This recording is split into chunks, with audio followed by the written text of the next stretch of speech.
Hello प्यारे बच्चों, आज हम साइंस की वर्कशीट नंबर 61 करेंगे। परमाणु की संरचना, बोर का परमाणु मॉडल।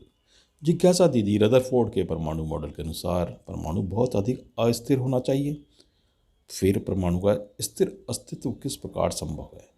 ज्ञान हमने जाना कि रदरफोर्ड के परमाणु मॉडल में कुछ कमियां थी, जैसे वर्तुल मार्ग पर चक्रण करते इलेक्ट्रॉन का स्थायी हो पाना संभव नहीं है। एक दूसरे वैज्ञानिक नील्स बोर्स इन कमियों को दूर करते हुए अपना परमाणु का मॉडल सिद्ध किया, जिसे बोर का परमाणु मॉडल कहते हैं। बोर का परमाणु मॉडल नील बोर ने 1922 में परमाणु मॉडल प्रस्तुत किया, जिसकी दो प्रमुख विशेषताएं अवधारणा इस प्रकार थी। परमाणु में इलेक्ट्रॉन नाभिक के चारों ओर केवल विशेष कक्षाओं में ही घूमते हैं, जिन्हें इलेक्ट्रॉन के ऊर्जा स्तर, ऊर्जा कक्ष या विविक्त कक्षाएं कहते हैं, क्योंकि प्रत्येक ऊर्जा स्तर की ऊर्जा निश्चित होती है। नाभिक के चारों ओर गति करते हुए इलेक्ट्रॉन ऊर्जा विकिरण नहीं करते। यह केवल एक निश्चित ऊर्जा सोखकर या छोड़कर एक ऊर्जा स्तर से दूसरे ऊर्जा स्तर कक्ष तक कूद सकते हैं। उन्होंने इन ऊर्जा कक्षों कोश को KLMN या संख्याओं को N 1 2 3 द्वारा दर्शाया गया, यानी K का मतलब होगा 1, L का 2, M का 3 और N चौथा कक्ष हो गया परमाणु का। परमाणु में सबसे भारी बाह्यतम कक्ष को संयोजक कक्ष और इसमें उपस्थित इलेक्ट्रॉनों को संयोजक इलेक्ट्रॉन कहते हैं, क्योंकि ये इलेक्ट्रॉन रिएक्शन में पार्टिसिपेट करते हैं, इसलिए इनको संयोजक इलेक्ट्रॉन भी कहते हैं। किसी कक्ष में उपस्थित अधिकतम इलेक्ट्रॉन की संख्या निश्चित होती है, जिसका सूत्र है 2n², जहाँ n उस ऊर्जा स्तर या कक्ष की संख्या है, जैसे 1 2 3 4 हो सकती है। सूत्र से दर्शाया जाता है कि विभिन्न कक्षों में अधिकतम इलेक्ट्रॉनों की संख्या होगी कि एक कक्ष में होगी, पहला कक्ष है तो 2 × 1² = 2, L दूसरा कक्ष है तो 2 × 2² यानी 8 हो गया, M तीसरा कक्ष है तो 3 का स्क्वायर हो जाएगा, यानी 3 × 9 और 2 × 18। सबसे भारी कोश में इलेक्ट्रॉनों की अधिकतम संख्या 8 हो सकती है अष्टक के नियम से। न्यूट्रॉन एक और अवपरमाणु कण की खोज J. चैडविक नाम के वैज्ञानिक द्वारा 1932 में की थी, जिसका नाम न्यूट्रॉन था।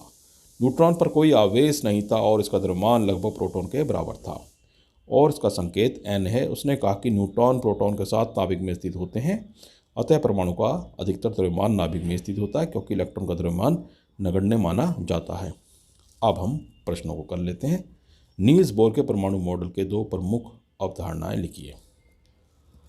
परमाणु में इलेक्ट्रॉन नाभिक के चारों ओर केवल विशेष कक्षाओं में ही घूमते हैं, जिन्हें इलेक्ट्रॉन के ऊर्जा स्तर कक्ष या विविक्त कक्षा कहते हैं, क्योंकि प्रत्येक ऊर्जा स्तर की ऊर्जा निश्चित होती है। नाभिक के चारों ओर गति करते हुए इलेक्ट्रॉन ऊर्जा विकिरण नहीं करते हैं।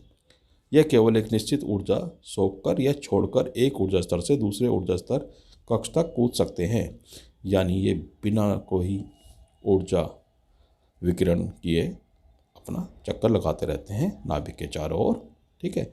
और जब इन्हें कोई कक्ष, बाहरी कक्ष में जाना होता है तो ऊर्जा लेते हैं और अंदर के कक्ष में ऊर्जा करते हैं, लेकिन ये बहुत कॉमन नहीं होता।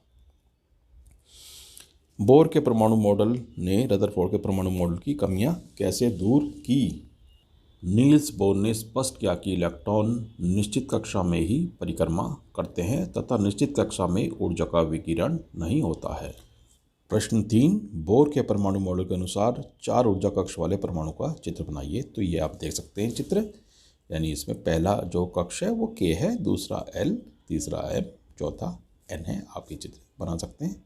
न्यूट्रॉन, प्रश्न 4 है, न्यूट्रॉन क्या होते हैं और ये कहाँ स्थित होते हैं? न्यूट्रॉन एक आवेश रहित मूलभूत कण है जो परमाणु के नाभिक में प्रोटॉन के साथ पाए जाते हैं। इसे N से दर्शाया जाता है। प्रश्न 5 है, संयोजन कक्ष और संयोजन इलेक्ट्रॉन क्या होते हैं? परमाणु में सबसे भारी कक्ष को संयोजक कक्ष कहते हैं तथा उसमें उपस्थित इलेक्ट्रॉनों को संयोजक इलेक्ट्रॉन कहा जाता है।